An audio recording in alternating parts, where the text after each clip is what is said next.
Hola amigos, ¿qué tal? Saludo cordial. Aquí estamos entre amigos, reunión que hacemos con el ingeniero Néstor Larrazábal, con Francisco el Paco Lechuga, con Iván Alirio Ramírez y el Moisés Vargas. Bueno, regularmente nos acompañan cada vez que tengan alguna información, pero normalmente no lo hacen, normalmente estamos al pie del cañón para conectar con ustedes y hacer un diálogo de amigos, de conversación que conlleve a actualizarnos un poco de qué está pasando por donde don Néstor, o qué está pasando por mi casa, o qué está pasando por los lados de cada uno de quienes integramos este grupo de Entre Amigos.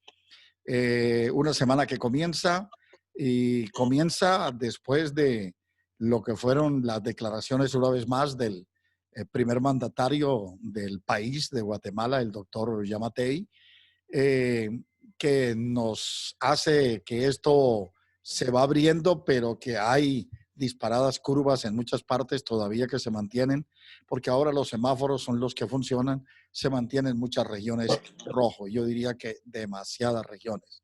Así que es para tener en cuenta, es para saber que no hay que estar en la calle, de que hay que intentar, así se abran muchos aspectos, pues intentar en la mayoría no salir a buscar lo que no se le ha perdido, como regularmente dicen en mi pueblo, dicen en mi barrio. Voy a saludar al director Néstor Larrazábal, que está hoy con, válgame, qué corbata, Dios mío, parece que se le hubieran enviado del Tour de Francia o desde Europa, porque tiene ahí unos determinados colores.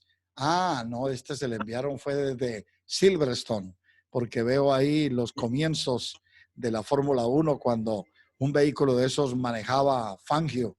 Creo que Roma, ¿no? Creo que Roma. Es Mónaco. Ah, es Mónaco. Es Oiga, Mónaco, sí. qué hermosa Es, corbata. es una conmemoración, esta corbata, de las primeras carreras donde va Juan Manuel Fangio y adelante va Giuseppe Farina y atrás va Juan Manuel Fangio corriendo el Gran Premio de Monte Carlo. Pero qué hermosa corbata, Sí. qué hermosa En los años, definitivamente. por los vehículos, me imagino que son los años 50 y tantos, 53, 54, de los principios de la Fórmula 1. Correcto, tenían la estructura, pues la miramos, ¿no? En esa antigüedad que hacía que ese habitáculo fuera un poco como más amplio de los de ahora. Ah, sí. Sin embargo, la trompa del vehículo era bastante extendida hacia adelante y solamente quedaba casi, se puede decir, sentado en la colita donde iba el piloto, ¿no, Néstor, en ese entonces? Sentado en los tanques de gasolina. Hace unos meses, un probador de Fórmula 1, un corredor español, él vino y le permitieron que manejara uno de estos autos. Y dice, miren, hay que salvar las distancias de la tecnología, pero yo no tengo el cuerpo para poder aguantar tantas horas manejando este timón tan fuerte. Sin cinturones de seguridad, por lo tanto, agarra uno del timón y con cambios tan fuertes, tan duros, y para ir a velocidades de 200 kilómetros por hora. Entonces, dice el corredor, dice, en realidad ha sido un gustazo poder correr uno de estos Alfa Romeo, y tiene uno que entender por qué. Es decir, nuestra fisonomía de los actuales pilotos es muy distinta a la fisonomía de los pilotos de entonces. Cuando uno mira a los pilotos de los años 50, eran hombres grandes, ya adultos, algunos, digamos, Juan Manuel Fangio llegó a correr a la Fórmula 1 a los 39 años de edad. Grandes y fuertes, porque tenían que aguantar. Ese era el concepto del atleta, de un hombre fuerte, con muchos músculos, a veces con mucho cuerpo. Fumaban. Digamos, eran esos vehículos, eran, para nosotros que estamos acostumbrados a manejar vehículos suaves, esos eran inmanejables. Los carros que se corren actualmente, algunos son bastante, digamos, demandantes del físico, pero esos sí eran terriblemente demandantes, ¿verdad? Y uno se pone a pensar, porque ahora ya los jovencitos estos que están corriendo, Max Verstappen, Carlos Sainz, todos esos muchachitos, Lando Norris, son gente atlética de otra forma. Básicamente, el piloto de Fórmula 1 desarrolla cuello. Por eso es que ustedes ven a Fernando Alonso que tiene el cuello casi como que no tuviera cuello, como los boxeadores, y desarrolla brazos para poder estar con la fuerza que se requiere. El tema es que ahí empieza el asunto. Si desarrollan más masa muscular, pueden perder reacción. Porque, por ejemplo, los pilotos hay varias escuelas de donde uno puede ir a pagar para hacer, digamos, alguna licencia o algunos cursos de carreras de carros. Y, por ejemplo, hay un ejercicio que le dicen las bolitas locas, algo así le dicen. Está uno frente a una pared y sale una bolita y tiene uno que pegarle, y sale otra, y tiene que estar, eso ayuda a los reflejos. Entonces los pilotos tienen que tener muchos reflejos, y eso de las bolitas locas, que es que, por ejemplo, está uno frente y sale aquí, todo uno que pegarle aquí, que todas las bolitas empiezan a salir. Habla no solamente de la habilidad que tenga para responder uno, sino también de su capacidad de la vista perimetral o periférica. Que los pilotos, bueno, todos tenemos dos vistas. La vista focal, que es donde centramos nuestra atención, y la perimetral, que es todo lo que medio vemos. Lo que rodea. Lo que rodea. La focal es la que nos sirve para concentrarnos en algo. Por ejemplo, cuando leemos, cuando estamos en algo concentrado estamos, pero sigue la otra. La perimetral o vista periférica. La vista periférica sirve para las reacciones. Los boxeadores desarrollan mucho la vista periférica. Por eso es que uno dice, ¿cómo no les pegan? Ya ellos ven que usted hizo de alguna forma el hombro, e inmediatamente ya se agachan porque saben que va a venir el golpe por ahí. Y uno como mortal, uno ve que, por ejemplo, está uno así, cuando hace uno así, una mosca, pero es porque reaccionó de una vez, uno que viene una mosca. Es la reacción, Director, ¿qué velocidades máximas se hacían en ese tiempo de Fangio, por ejemplo? ¿Qué velocidades? Dice que las velocidades iban a 220, iban a 220. Uf, fuerte, ¿ah? Sí, fuerte. Lo que sucede en los carros es así. Los carros, por ejemplo, los carros Fórmula 1 desarrollan 320, 318, 330, pero no es tanto el desarrollo de la velocidad máxima, sino en cuánto tiempo desacelera. Me voy a dar a entender. Voy a tratar de darme a entender. En una recta como la de Hockenheim, por ejemplo, o la de Hockenheim podría ser. Va uno a la recta y llega un carro, no Fórmula 1, llega, por ejemplo, un Porsche, llega a 280. Pero en 50 metros tiene uno que bajar la velocidad a 70 kilómetros por hora. Entonces, de una vez frena y tiene uno que meter el carro. Y vuelve a acelerar. Da uno la vuelta en 70 kilómetros por hora. Pero ya sale de la curva a 140 y va de nuevo a 200, pero en la siguiente recta, que es hacia la izquierda, tiene que volver a frenar y volver a agarrar a 100. Es esa aceleración y desaceleración la que provoca mayor fatiga. Veámoslo a nivel cerebral, cuántas veces la sangre viene, se va, solo por eso.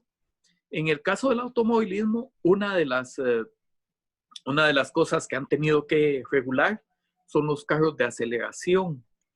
Los funny cars son los carros norteamericanos que corren, generalmente son norteamericanos, o sea, que hay en todos lados, ¿verdad? Que corren el cuarto de milla. Pero han tenido que limitar las aceleraciones porque hacían pruebas que en la aceleración que daban, esos carros en un cuarto de milla entran a 400 kilómetros por hora. Es una explosión controlada. Por eso esos carros, el motor tiene una como red, como que fue una malla, porque está ahí y tira todas las cosas. Entonces, por lo menos que se queden ahí.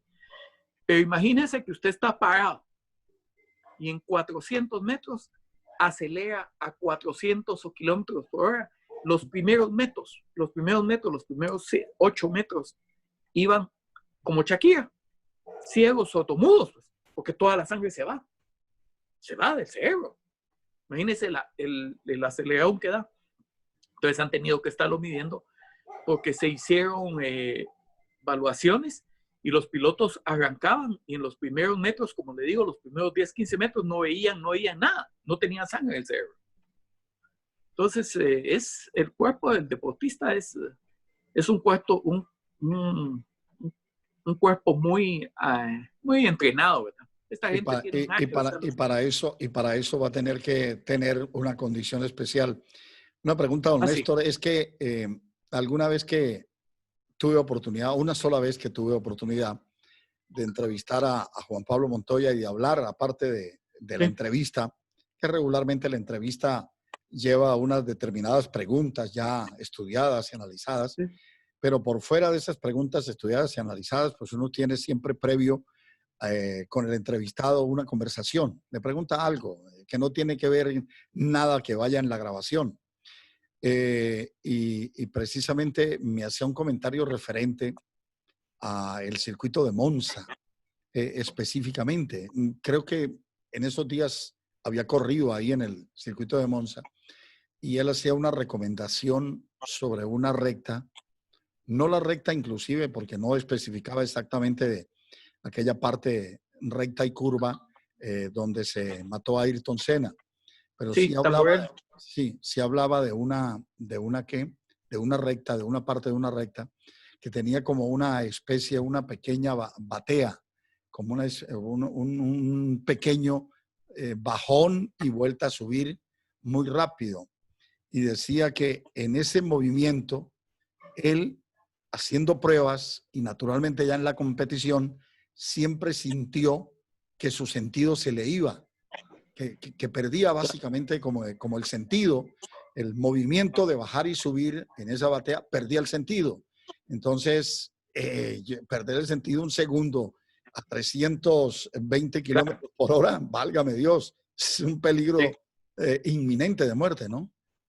Fíjese que yo no he experimentado eso a ese nivel. Sin embargo, Porsche tiene una pista que se llama Barber, que queda en Alabama. Esta pista Barber, que podríamos hablar de ella mucho porque es muy interesante la historia de esta pista. Esta pista, así rapidito, es de una persona que era el mayor productor de leche de Alabama y le vendió a una compañía multinacional todo su ganado y su productor de leche. Entonces, cuando tenía ese dinero, fue con la gente de Alabama y le dijo, mira, yo quiero hacer un complejo donde puedan correr carros. Entonces, el Estado le dio un pedazo que incluso tiene un área que es para 4x4, pero salvaje, es decir, con problemas serios de poder uno pasar ahí 4x4. Bueno, pero él hizo una pista. E hizo una pista uniendo vueltas de pistas internacionales. Y también hizo un museo, que para mí es uno de los museos, a quien le gusten las motos, tiene que ir. Pero hay unas piezas preciosas. Y además, entre toda la pista, y eso es una de las cosas más simpáticas de la pista, puso muchas esculturas. Estas esculturas, por ejemplo, está un indio apache, está una araña gigante, hay muchas cosas. Entonces, así es la vuelta del indio, la vuelta del apache. Entonces da uno varias vueltas. Pero hay una curva en la cual uno entra a la curva, digamos, cuando uno entra a una curva, entra el carro ya armado, ni frenando, llega al ápice de la curva y empieza a acelerar. Sale uno y hay cabalmente lo que usted dice, una cosa para arriba y luego a la derecha. Como este es un asunto de física, tiene uno que dejar por un lado las reacciones naturales del cerebro. Entonces el instructor me dijo, mira, vas a salir de la curva y aceleras a fondo. Pero hay un vado. Sí me dijo, pero si no aceleras a fondo, perdés la adherencia y cruzas de una vez. Mira qué feo es eso, porque uno va dando y acelera sin saber que va a venir. Y de una vez. Entonces, yo en mi carro frenaría y trataría de ver dónde voy, ¿va? Pero eso es claramente lo que hacen los pilotos, ¿va? Para eso están entrenados. Y mire, hablando un poco de esto de entrenamiento, le quiero hacer una consulta. usted que sabe tanto de ese tema, entre muchas cosas que sabe. En el ciclismo, cuando uno hace su programa como ciclista, y por ejemplo va uno a llegar a la Vuelta a Guatemala, dice uno, bueno, yo a la Vuelta a Guatemala tengo que llegar con tantos kilómetros, por ejemplo, tengo que correr por lo menos 100 kilómetros al día, es decir, son 100 por 30, estamos hablando de 3,000 kilómetros al mes, hacen falta 5 meses, tengo que caminar por lo menos 18,000 kilómetros. Eso lo hace el director técnico. Entonces dice uno, bueno, si don Alfredo llega con 18, pero va a estar bien para la vuelta a Guatemala. Pero si, por ejemplo, llega con 25, va a tener las piernas ya quemadas. Pero si llega con 15, va a estar mal, porque no va a llegar con el suficiente entrenamiento de oxigenación en las piernas y en el cuerpo. Quiere decir que tiene que llegar cerca de estas 18,000. Poniéndolo solo como ejemplo, desconozco cuál sea la estrategia en Guatemala de esto. Pero eso se da. Actualmente en el ciclo mundial de ciclismo, que estaba programado para hacerse normalmente 10 meses, 11 meses, se han empezado a hacer competencias casi que todos los días. Esto, de alguna manera, pues acelera la acumulación de estos kilómetros que tienen que llevar los ciclistas, pero también los quema, porque en función del tiempo, ¿cómo hacen para hacer ese balance en el ciclismo para llevar a la persona con los kilómetros adecuados, acorde a su competencia también? ¿Cómo han estado entrenando los demás? Que me imagino que deben haber una de investigación o vamos a decir hasta inteligencia tipo industrial para saber qué está haciendo cada quien. Si yo trabajara para cualquier equipo de estos, como Ineos, por ejemplo, yo tendría qué está haciendo cada uno de los de Sky, de todos. Yo tendría la información, qué están haciendo, para saber contra qué me voy a enfrentar. Muy bien. ¿Cómo hacen ellos en esta situación especial? Que mío que están todos los días, están corriendo, todos los días. Sí. Yo sé que la inquietud que tiene usted y que vale la pena compartirla con quienes nos siguen a este programa de Entre Amigos, qué hubo y qué pasa en el mundo, pues lo han podido sentir y nosotros también lo hemos podido notar. Exactamente el tipo de preparación que ha sido completamente diferente. Inclusive hace algunos minutos le escuché una entrevista que le hacía Íñigo Zubeldia, que es mi amigo y corresponsal de Radio Televisión Española y la Radio Nacional de España. Le hizo a Egan Bernal una entrevista donde hablaban precisamente de ese tema y le preguntaban a Egan sobre el tipo de preparación que le había escogido su departamento técnico para él manejarla en el día a día, previo a que pues estaba pasando todo este tema de la pandemia y que el Tour de Francia, que es el que está llamado a defender el colombiano Egan Bernal del equipo Ineos, pues se había corrido de fecha también, porque así como se corrió todo de fecha, se fue hacia el último semestre, básicamente todas las carreras. En el ciclismo, en lo que yo conozco, tienen una estructura de preparación. Y la primera fase tiene que ver con exámenes médicos que le hacen a los corredores. Eso lo hace todos los años, cada vez que van a empezar una temporada de preparación. Entonces, le hacen primero que todo exámenes médicos. Después de cumplidos esos exámenes médicos, viene todo lo que tiene que ver a gimnasio y física, que es un tiempo. Lo que fueron exámenes médicos y lo que fue examen y física, para poner un ejemplo, Egan Bernal los hizo estando en su casa, todavía sin tocar la bicicleta, sin montarse en la bicicleta, y más o menos duró casi 2 meses en ese proceso, para poder tomar los niveles de peso, naturalmente los niveles de desgaste en esfuerzo de pesas y la estructura que les tienen para poder tener una buena preparación. Ya cuando pudo tocar la bicicleta, porque había autorización por parte del gobierno de Colombia para que ciclistas profesionales, como en el caso de Egan, de Nairo, de otro, por eso a Nairo le pasó el el accidente El accidente. que hemos estado hablando y que todavía tiene un problema en la rodilla y se está recuperando de ella. Pero estamos hablando del caso de Egan y el proceso que se da.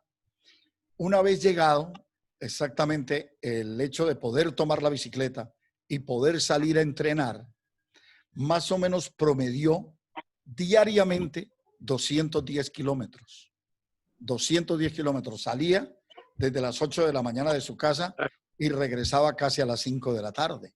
Claro. Así, todo el día montado en la bicicleta, haciendo, un día le ponían terreno llano completo, otro día le ponían terreno de montaña y terreno llano combinado, otro día le ponían solo montaña, solo montaña. Claro que cuando venían esos entrenamientos de montaña, hacía 120, 130, 150 kilómetros máximo. Era lo que hacía. Pero cuando era plano, le tocaba que excederse de los 200 kilómetros.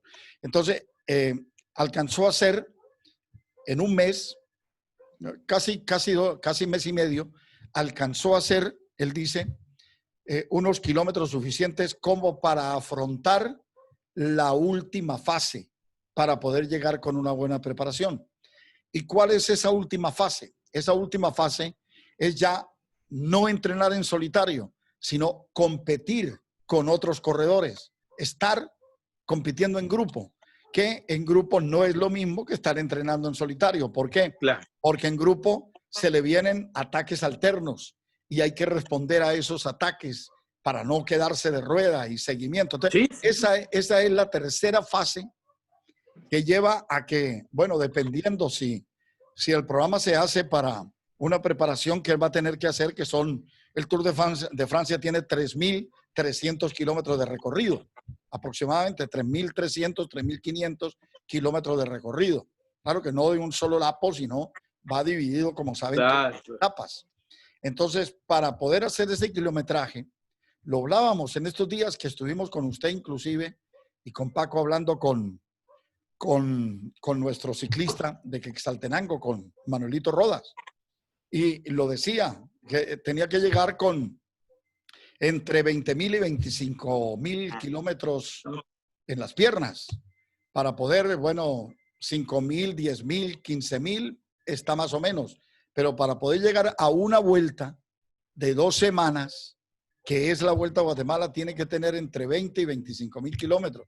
Usted se imagina para una vuelta de 3 semanas, como es el Tour de Francia, que ya tiene que llegar mínimo con 40.000 o 50.000 kilómetros recorridos en las piernas. Y le voy a decir algo que decíamos en automovilismo aquí en Guatemala. Sí.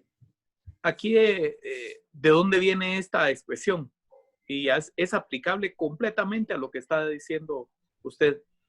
Fíjese que en Guatemala ha habido carros que se llaman monomarca, que meten 20 carros que son carros nuevos de agencia, les quitan las puertas, les ponen puertas de fibra de vidrio para que no pesen tanto, le cambian los vidrios, le quitan los asientos, los tratan de hacer bastante livianos, a veces les componen la suspensión y corren esos carros en el autódromo.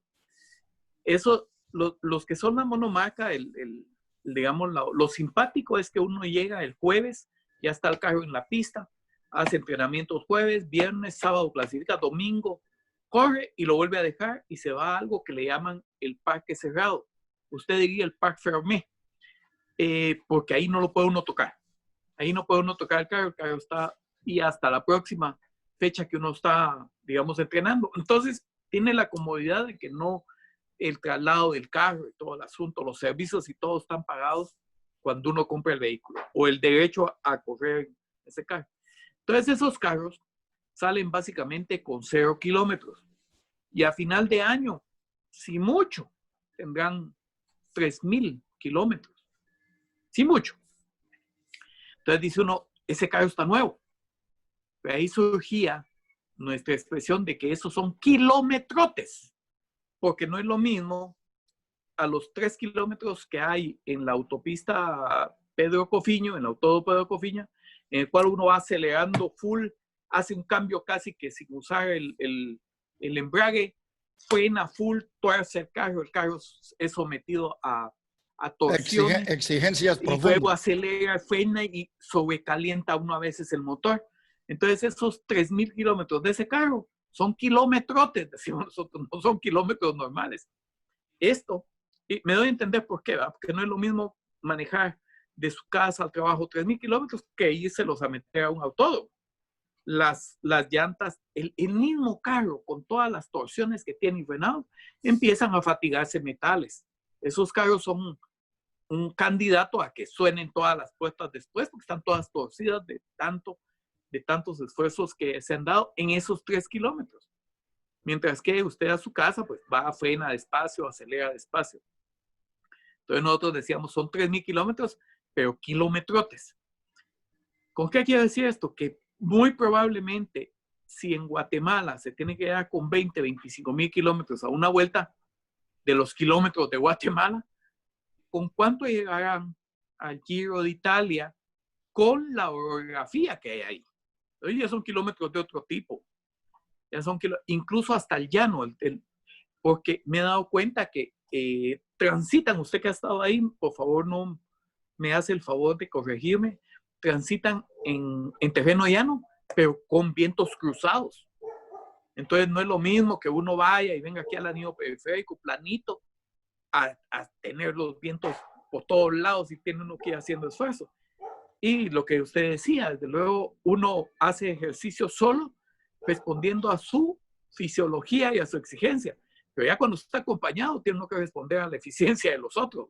Sí, Entonces, don Néstor, conlleva también que la tecnología está dando una gran ayuda definitivamente porque ahora el corredor, por ejemplo, en el caso de Egan simplemente se instalaba sus aparatos en el cuerpo, iban instalados a la bicicleta también para poder llevar su ritmo cardíaco, para poder estudiar absolutamente todo. Y no lo hacía él ahí, sino que vía satélite, su médico y su director deportivo estaban recibiendo sus pulsaciones, a cuánto iba, o sea, 10 kilómetros a tope, como dicen ellos, 10 kilómetros a toda velocidad, cuántas pulsaciones tiene el corazón, a dónde se pueden trepar los vatios, que lo llaman ellos así, de esa manera también. A dónde que es una medida de energía, ¿no? Correcto, y dónde tiene que haber una determinada regulación, porque de no bajar esa regulación, comienza el cuerpo también a manifestarse. Usted sabe que los ácidos lácticos comienzan a hacer que la parte muscular del deportista comience a tener resentimiento, y ese resentimiento se muestra con calambres dentro del mismo cuerpo, las piernas, los brazos, las manos, en fin. Entonces, es algo que lo tienen muy medido, que lo tienen muy analizado y que cuando llegan al punto, seguro que van a llegar en una gran condición. Pero este año, siendo un año atípico para el Tour de Francia, para el Giro de Italia y para la Vuelta a España, que son las 3 grandes vitrinas que hay en el ciclismo en el mundo. El resto de carreras, por ejemplo, como lo que pasó en el final de semana, que se corrió la Milán-San Remo, que es una de las clásicas, tiene más de 100 años de estarse realizando, pero es de los clasicones que hay, hacer 220 kilómetros entre Milán y San Remo. Este año, además, con ese récord, porque no se habían hecho tantos kilómetros, este año se hicieron 220 kilómetros. Y termina, claro, en su mayoría, usted conoce esa zona, saliendo de Milán regularmente se hace mucho recorrido bordeando todo lo que es el mar de la Costa Azul, después de dejar a Savona y dejar a Génova, pues básicamente pasar cerca a Ventimiglia, que es la frontera con Francia, y comenzar a buscar San Remo, pues tiene, básicamente se está bordeando la montaña por la carretera, diríamos, vamos a llamarlo así, por la carretera nacional, porque se sabe que en los altos de esas montañas, de donde está Cannes, Toulon, Monte Carlo, San Remo, donde están siempre en los altos, están algo que llaman ellos allá galerías, que son unos túneles con fabricación de unos puentes gigantes que van pegados a la montaña y que son autopistas que lo llevan a uno de ciudad a ciudad sin ni siquiera ver un pueblo, sin ni siquiera ver una población, mientras que esta carrera se va bordeando todo lo que es la Costa Azul hasta llegar exactamente a San Remo. Entonces, y termina solo con un pequeño a 10 kilómetros de línea de meta, hay un premio de montaña de segunda categoría, se llama Alto del Poyo. Básicamente es el que ha definido el campeón en esta oportunidad, porque se suben 5 kilómetros, se bajan 5 kilómetros y termina. Y se vuelve. No, y no vuelve a subir. ¿No? Sube 5 kilómetros, baja 5 kilómetros y termina. Entonces, esos 5 kilómetros están resultando bastante definitivos, por lo menos en el resultado, por lo menos en el resultado. Esa fue una. La otra, se corrió en el Disculpe, final. solo una duda. ¿Ah? ¿Cuánto le pagan? ¿Hay premios en efectivo para los corredores? Ah, claro. ¿Cuánto les pagan? Bueno, pero... Porque yo estaba viendo que Nairo, por ejemplo, está ganando algo así como yo creo que, no sé si son 2.7 millones de euros por contrato. Sí. Más premios. Es que los premios, don Néstor, usted sabe que en el ciclismo se reparten. Regularmente se estila que lo que gane un ciclista se reparte inclusive entre el masajista, el mecánico. Los médicos, el director técnico, o sea, se reparte entre todos. Entonces, no, le voy a contar algo. Ese premio se convierte ahí como para los helados, como para el bolsillo, ¿no? Fíjese que aquí en Guatemala, en la 13 calle y avenida de Reforma, del lado de la zona 10, había una venta de bicicletas que se llamaba Supermercado de Bicicletas. Y ellos hacían competencia los sábados. Y yo empecé a llegar y las empecé a ganar. Pero me ausenté porque me empecé a dar cuenta que había gente que llegaba y cuando me veía ya ni corrían porque decían va a ganar. Dentro de esto que eran novatos, muy novatos, éramos muy novatos. Me dije, esto llena una función de que la gente se vuelva ciclística. Y aquí hay una persona que les está ganando, entonces me retiré. Pero una de esas, hubo 3 etapas y las gané y el premio fue una bicicleta. Entonces, esto que usted dice, vendimos la bicicleta. Y regalar por partes a todos, al mecánico, al que nos hacía digamos, vamos a decir, como habituallamiento médico. Todos, miren, muchachos, por la bicicleta, no me acuerdo si dieron como 200 quetzales, póngale. Por la bicicleta dieron 200, dividen entre 8, cada quien tome sus 25, todos felices. Todos felices porque muy se salía que había ganado uno del equipo. Don Néstor, le complemento la información para no dejarla en el aire de lo que pasó con el final de semana, aglutinadas las carreras, como lo dice usted. Entonces, el día domingo me encuentro con que tenía 3 carreras de información para los informativos que hago yo para la red televisión y tenía que informar de las 3, porque una de ellas, como le decía, era la clásica Milán-San Remo. La otra de ellas, el final de la Vuelta a Polonia. Y la otra de ellas, una carrera que llaman el Tour de Lyon, que se corre en Francia, y donde estaba corriendo Nairo Quintana, estaba corriendo Egan Bernal, estaban corriendo y todos los equipos, el Movistar, todos los equipos que van a ir al Tour de Francia porque ya está en el proceso precisamente de cercanía al Tour de Francia. Recordemos que estamos a menos de 20 días del comienzo del Tour. El Tour comienza el 29 de agosto. Entonces ya inclusive hoy es lunes, pasado mañana miércoles, comienza la Dauphiné Libéré. La Dauphiné Libéré es una carrera que la llaman la antesala del Tour de Francia. Es una carrera que regular... ¿Cómo? ¿Son 3 días? No, 8 días. 8 días. 8 días. 8 días. Y la llaman la antesala del Tour de Francia porque pasaron muchos años, yo diría 60 o 70 años, donde quien ganaba el Dauphiné Libéré ganaba el Tour de Francia. Entonces la pusieron la antesala del Tour de Francia.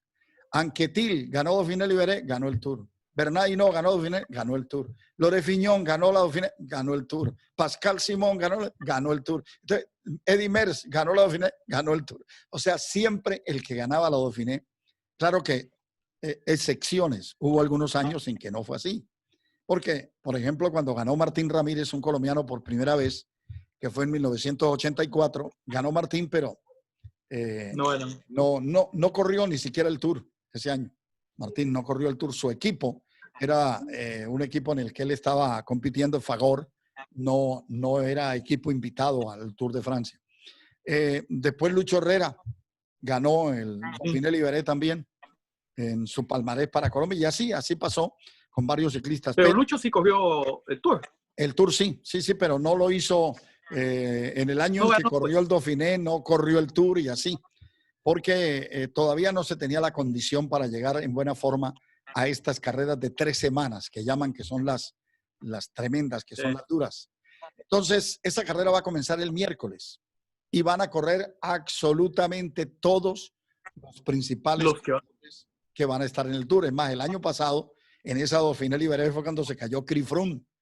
¿Recuerda usted que se fracturó el fémur y tuvo una cantidad de problemas? Entonces ya no pudo correr el Tour de Francia. Por eso a Egan se le abrió la puerta para ser líder en el Tour del año pasado. Entonces, esa carrera, pues quienes estamos en el ciclismo, yo, por ejemplo, he tenido oportunidad de transmitir el Dauphiné Libéré 15 años. He estado en 15 años ahí. Es una carrera que se corre en el corazón de Francia. ¿Por qué? Porque su sede principal es la ciudad de Lyon, que Lyon tiene este periódico para esa región que se llama, bueno, eso traduce, el Dauphiné Libéré traduce el delfín libre. El delfín libre traduce Dauphiné Libéré. Es un periódico de la región que es la organizadora de este evento ciclístico.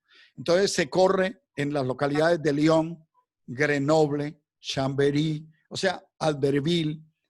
Son regiones, es una región del corazón donde están incluidos los Alpes.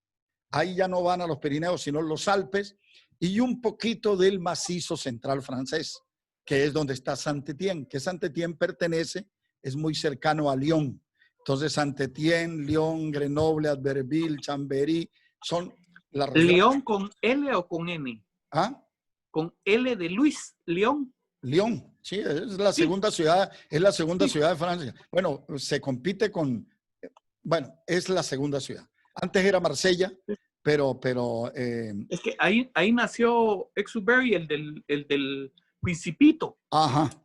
Y ahí está todo lo del Principito. Puede uno ver cualquier cosa. Hay un museo gigantísimo ahí sobre ese tema.